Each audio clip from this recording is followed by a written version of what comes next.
L'homme commence à partir quand les reproches se répètent. Quand un homme vous fait des reproches de façon répétée à vous en tant que femme, sachez que l'homme a déjà commencé à partir. Quand il se plaint de votre hygiène, quand il se plaint de votre façon de gérer l'argent, quand il se plaint de votre caractère, quand il se plaint de votre façon de tenir la maison, quand il se plaint des heures auxquelles vous partez, vous rentrez, quand il se plaint de la cuisine, quand il se plaint de ce que vous durez trop à l'église et que vous passez moins de temps à la maison, quand il se plaint donc de la façon dont vous vous habillez, de l'éclat qui a baissé, quand il se plaint de la forme, quand il se plaint de toutes ces choses, sachez qu'il a déjà commencé à partir. Bien des fois, on ne se rend pas compte. On se dit, il parle trop, il se plaint trop, il est trop exigeant. Mais dans chaque exigence se cache réellement la faiblesse d'un homme. Mais il y a plusieurs façons aussi de partir, Pasteur Im. Il y a partir en partant physiquement, et il y a partir en étant là, mais n'étant plus là. C'est-à-dire qu'il est là, mais son cœur, son esprit, ses sentiments, ses plaisirs, ses joies sont ailleurs. Et bien des fois, justement, c'est ça qui est difficile. Parce qu'on le voit là, mais on ne l'a plus. Il est devenu un peu comme insaisissable. Il est là juste de corps. Mais à l'intérieur de lui, tout ce qu'il y a qui le fait, en réalité, est déjà parti.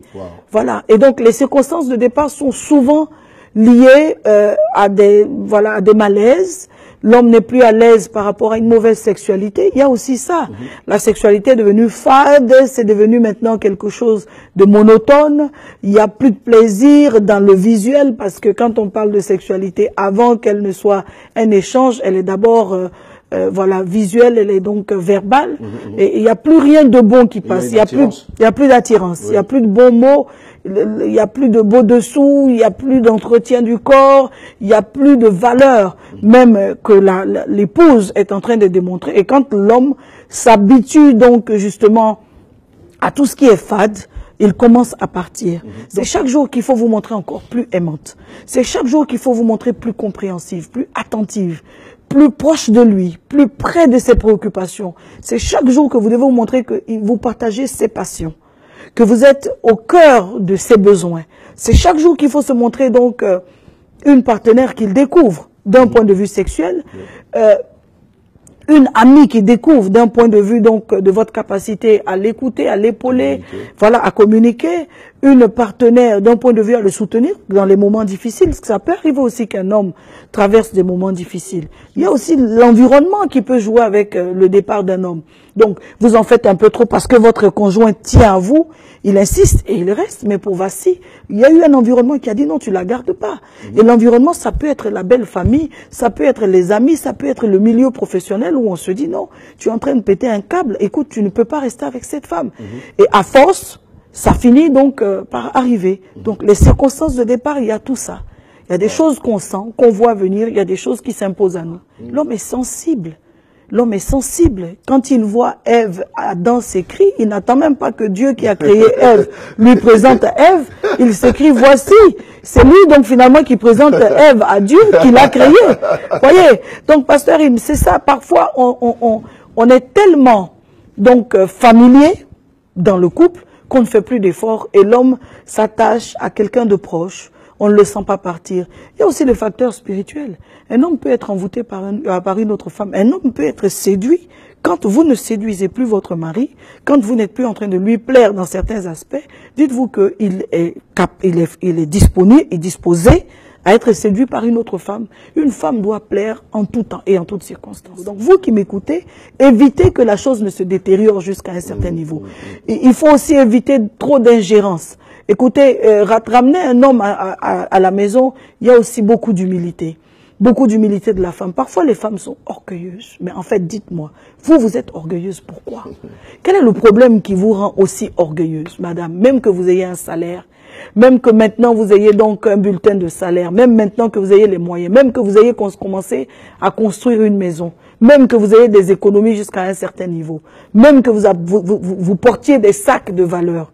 Dites-moi, la question, c'est pourquoi est-ce que vous vous sentez obligé de défier votre homme? Beaucoup de femmes sont irresponsables. Donc, dès l'instant qu'il y a des problèmes, plutôt que de chercher les solutions, donc elles passent leur vie au téléphone à raconter aux femmes des amis de leur mari, aux amis de leur mari, à chercher des gens pour régler le problème à leur propre place.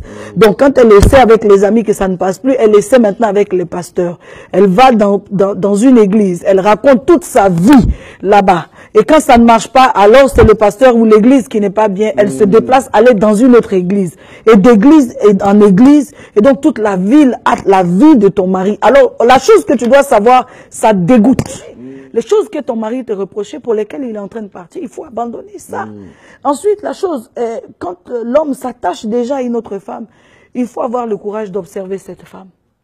Les femmes sont bien des fois peureuses. Pasteur, il faut observer cette femme et trouver quelle peut être la raison pour laquelle mon mari à moi peut être en train de vouloir s'attacher à cette femme. Il y a forcément... on a cette attitude de femme. Oh, elle vaut rien, elle n'est pas belle. Oui, elle n'est pas belle, mais il est en train de s'attacher à elle. C'est ça. Ou elle n'a pas ma forme. Elle n'a pas ta forme, mais il est en train de s'attacher à elle. Donc le problème n'est plus que physique. Il y a la tension, il y a la douceur, il y a toutes ces choses. Oui. Donc, vous êtes des femmes prétentieuses. Vous êtes des femmes qui étaient en Afrique, qui étiez humble, et lorsqu'on vous a aidé, votre mari vous a aidé, vous a fait venir en Europe, et que maintenant vous avez un salaire, vous avez une maison, vous zappez d'une chaîne à une autre, vous êtes devenus des femmes prétentieuses à cause d'un salaire, à cause de sacs à main que vous portez, à cause donc de quelques vêtements de marque que vous portez. Mais le mariage n'a rien à voir avec les marques. Le mariage a à voir avec le caractère. Le mariage a à voir avec la maturité, avec la sagesse de la femme. Le mariage a à voir aussi avec la consécration de la femme à Dieu. Si vous n'êtes pas une épouse consacrée, vous ne saurez pas ramener. Une femme peut influencer son mari au changement. Une femme peut amener un homme qui était frivole à devenir un homme posé. Une femme peut emmener un homme qui était porté sur l'extérieur et tout le temps dehors à devenir un homme qui aime son intérieur. Mais donc, il faut refaire l'atmosphère de l'intérieur. Il faut recréer cette atmosphère. Rendez-vous aimante. Arrêtez de trop vous plaindre. Arrêtez de trop parler. Ce n'est pas tout qu'on parle par ici. Il y a des choses qu'on parle par le genou. On met le genou par terre et Dieu travaille par là. Et c'est pas tout. Vous savez, quand il y a trop de plaintes, un homme finit par en avoir marre.